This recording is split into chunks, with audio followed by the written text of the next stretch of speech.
Hi, I'm Dave Mars with Conservation Tips. Well, today on Tips we're going to discuss the most appreciated, least understood appliance in your home, the toilet. When these things work properly, they cost you very little money per month. But if a leak occurs, it can cost you hundreds of dollars on your water bill. So we're going to take a look at what can happen to your toilet and how you can take care of that. Now, toilets don't need too much demystification. They're pretty simple operations. So, you want to take the top off your tank, of course, be very careful when you place that so it doesn't slide and crack because they're hard to replace. You're going to find the three basic components of a toilet right here. We have the handle, of course, which operates the stopper, which lets the water out of the tank and into the bowl for the flush.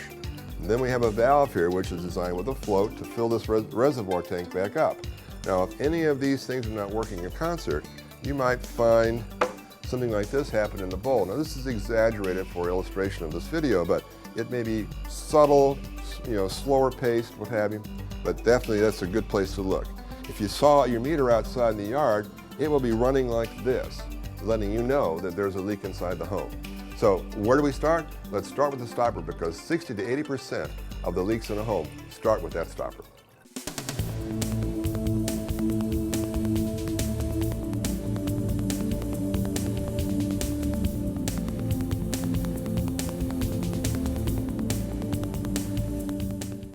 Now, the stoppers are the easiest things to find in the toilet. It's located generally in the center of the reservoir tank, attached to a standing tube like this.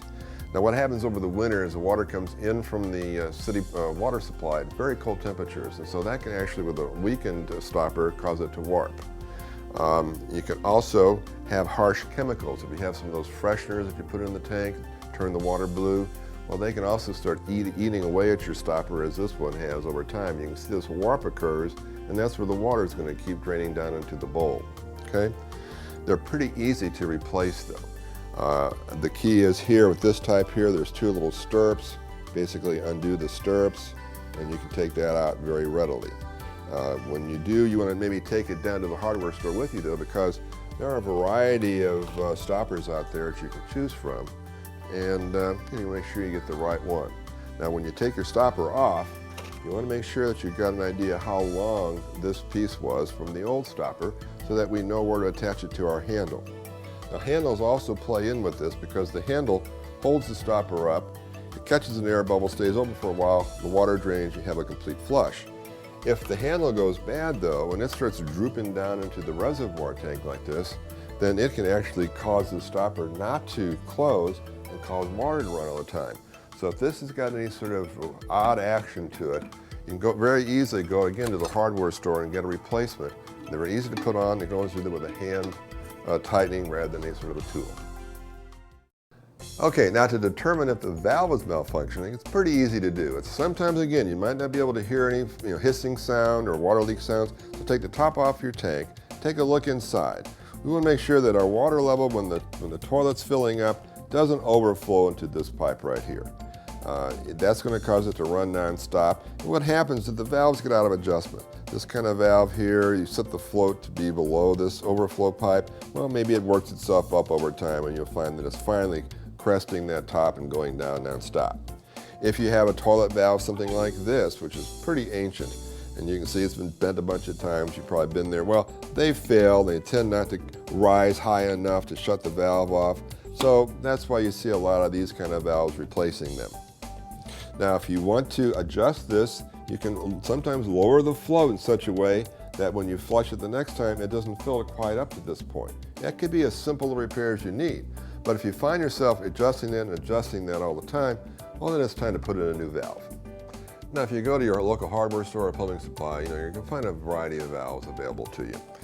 This is a fairly common one that you see, one that was in this toilet here, and it basically comes with all the parts that you need to replace these.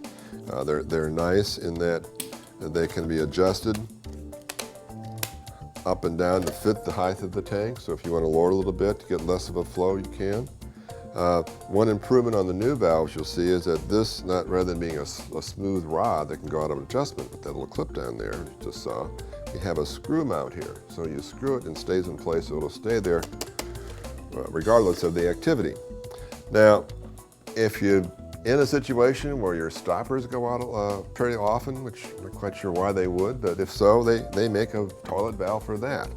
This has a special safety on it so that when you flush the toilet and it sits there for a while, and say the stopper lets the water go down, well, rather than the valve trying to fill it up all the time, which is another problem when the stopper goes bad, this little device stops it from refilling. And so when you go to flush it next time, like there's very little water, you go, what the heck's going on? Well, it lets you know that your stopper's gone bad and it's time to replace it. Well, the items I've shown you on today's episode that to help you control your toilet leaks are pretty easy to install, and especially when they come complete with instructions as to how you can do it. You might want to get a buddy to help you out in case you're not too confident about that. Of course, you can always hire a professional to do this. Now, at any rate, we can take these old toilets and with the control of the valve, control the amount of water in the reservoir tank.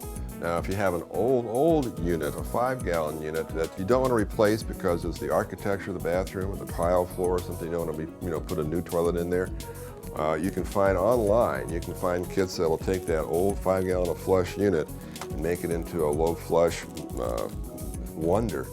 Or if you move the handle one direction, you get 1 gallon of flush. If you move the other direction, you get 2.5 gallons per flush. So you can take that old 5-gallon clunker and turn it into a modern day flusher if you want. And that's the idea. We're trying to save water here at Water and Light so that you save money, save the environment, and you pocket those savings. Stay Mars with Conservation Tips, and I'll see you next time.